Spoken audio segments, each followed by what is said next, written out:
Akkam waltanii kabajamtoota dhaggeeffattoota keenya oduu sa'aatii kanaaf qabnu isinitti himna.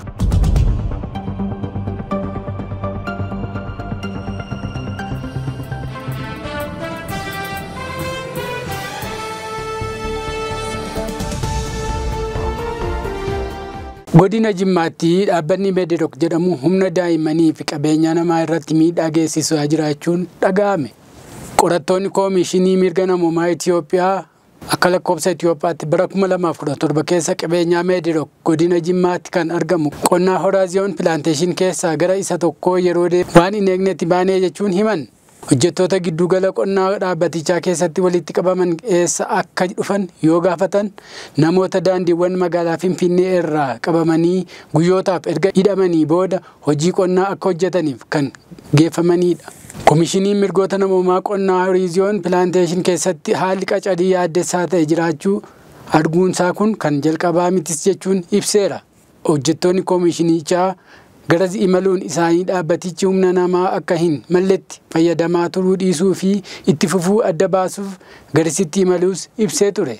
Qorannoo koomishinichaa akka agarsiisutti barattoota umriin isaanii waggaa 8 fi isaa olii dhaabbata kana keessatti humni isaanii seeraan ala nyaatamaa jira. Dhaabbatichi maallaqa ijaarsa mana barumsaaf oolu isaaniif liqeessee humnaan hojjetanii akka ofirraa baasaniif buna funaansisaa jiras jedhan. Kana dura giddugalawwan qonnaa Meedrook keessatti humni daa'immanii umriin isaanii hin geenye qisaasamaa akka jiru Koomishinii Mirgoota Namummaa Itoophiyaa yeroo jalqaba kan bira gahe bara 2016 ture. Hojjettoonni Koomishinii Mirgoota Namummaa Itoophiyaa bakkichatti kan argaman giddugalawwan qonnaa keessatti qabiinsa mirga daa'immanii fi dubartootaa irratti dhaabbatichi of eeggannoo maalii akka godhu hordoffii taasisaa ture. Koomishiniin Mirga Namummaa Itoophiyaa qindeessaa mirgoota daa'immanii kan ta'an Yedinqaachoo Kabbadaa akka jedhanitti biyyattii keessatti hordoffii naannolee 7 keessatti taasifameen naannolee 3 keessatti humni daa'immanii seeraan ala qisaasamaa jira jechuun himaniiru.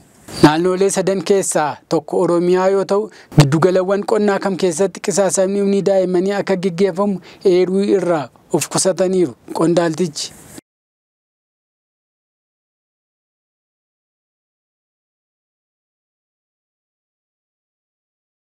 Itoophiyaa keessatti filannoo bilisaa fi diimokiraasii adeemsisuuf haala dandeessisu ilaalchisuun paartiileen mormitootaa ibsa waloo kennan. Guyyaan lakkaawwamuun filannoo miti jechuun sochiiwwan filannoo bara 2018 akka lakkoofsa Giiziitti adeemsifamu dursee haala dureen mijeeffamuu qabu akka jiraatus gaafataniiru.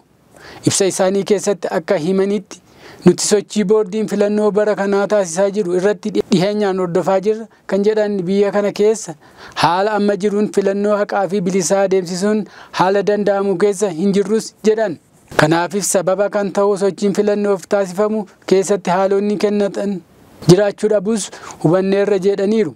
Waan adeemsa filannoof barbaachisu hordofuun itti gaafatamummaa boordii filannoo ta'us amma garuu Itoophiyaa keessatti adeemsa diimokiraasiif hundee ta'uu lafa hin jirrettii fi sochii jalqabame kanaaf wabiin amansiisaan amma hin jirretti filannoof sochiin godhamu akkasumatti dhama'uu ta'uutu nutti mul'ataa jiras jedhan. Filannoo darban keessatti abbaa irrummaan seera fakkaatee mul'ates ture jedhan. Kana ammoo akka waliinittis qofaattis akeekkachiisas beeksisaas turre. Kanaafuu filannoo haqa qabeessaa fi bilisa taasisuuf kanneen barbaachisan dursa kennamuuf qaba jedhaniiru. Kanaafuu filannoo haqa qabeessaa fi bilisa taasisuuf kanneen barbaachisan dursa kennamuufi kan qaban jennee amannu tarreessineerras jedhan. Isaanis mariin siyaasaa hunda hirmaachise walitti bu'iinsa akka dhaabbatuu fi nageenya lammiileef dursi kennamuu akka qabu dirreen siyaasaa akka bal'atu. Diimokiraasiif kan ta'u seeronni haarawuu akka qaban caasaalee mootummaa siyaarraa bilisa akka tahan bilisummaa pireesii fi taajjabdoonni biyya alaa galuun waan kan hordofuu qabu kan jedhu haala duree filannoo ta'uu qaba jennee amanna jechuun walitti dhufuun paartiileen 10 ibsa waloo kennaniiru. Ibsa kana keessatti ABO KFO'nis hirmaataniiru. Baankiin Daldalaa Itoophiyaa karaa dijitaalaa qofa daddabarsa maallaqaa tiriliyoona 17 argachuu hime. Bara baajataa darbe keessa 173 kan ta'u karaa dijitaalaa daddabarsa raawwachuu baankichi beeksiseera. Akka ragaa baankii kanaatti maallaqni tiriliyoona 13 bittaa raawwachuuf kan taasifame yoo ta'u walumaa galatti qarshiin tiriliyoona 17 ol karaa dijitaalaa daddabarsi maallaqaa raawwatamuu himeera. Baankichi tajaajila dijitaalaa liqii fi qusannoo haaraa CBE Bejjee jedhamu hojiirra oolchuuf akka jirus beeksiseera. Dameen dijitaalaa kun maamiltoonni wabii tokko malee liqaa qarshii 100,000 hanga 150 akka argatan kan gargaaruu fi addatti hojjettoota mootummaaf dursi kennamus jechuun baankichi ibsa miidiyaaf laateen himeera.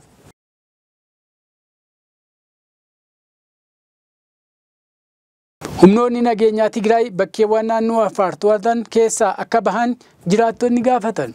Humnoonni nageenyaa Tigraay Affaar aanaa Magalee ganda Toonsaa haleellaa banan kan balaaleffatu fi bakkeewwan to'ates gadi dhiisuun akka bahan hiriirawwan gaafatan. Guyyoota lameen darban kana Affaar aanootii garaagaraa keessatti gaggeeffamu jiraattonnii fi aangawoonni Addis Istaandarditti himan. Nageenya isaaniif jecha maqaan isaanii akka hin heeramne kan gaafatan jiraataan ganda Toonsaa humnoonni nageenyaa Tigraay Wara'aa, Karfaatuu, Milkii, Miilaa, Warqaa, Dooyaa fi Goobee to'atanii akka jiran Addis Istaandarditti himaniiru. Jiraattonni hedduun sababa kanaaf qe'ee isaanii irraa buqqa'uu kan ibsan jiraataan kun warreen buqqa'anii jiran guyyaa aduu halkan ammoo dhaamochaan miidhaa garaagaraaf saaxilamaa jiru jedhan. Kana hordofees jiraattonni humnoonni nageenyaa Tigraay bakkeewwan to'atanii jiran keessaa lakkisanii akka bahan jechuun wiixata darbe Sadaasa 10 bara 2025 hiriira geggeessuun ibsameera. Jiraataa kun guyyoota lameen darban kana walitti dhukaasi dhaabachuu ibsanii garuu ammas sodaa lolli dabalee ka'aa jedhu jira waan jedhuuf jiraattonni yaaddoo keessa jiran jedhan.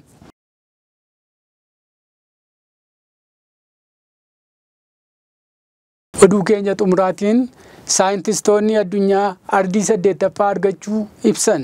Qorattoonni sirna lafaa ardii bade Ziilaand jedhamtu argachuu ibsaniiru. Ardichi kanaan dura qorataa biyya Neezerlaandiin jaarraa 17ffaa keessa akka argame ka'eeran.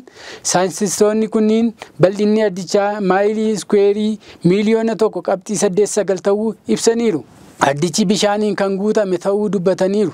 Ziilaandiyaan yeroo ammaa ardii 8ffaa taasifamuun beekamtii argachuu ishees ibsaniiru jechuun kan gabaase Deelii Meeliidha.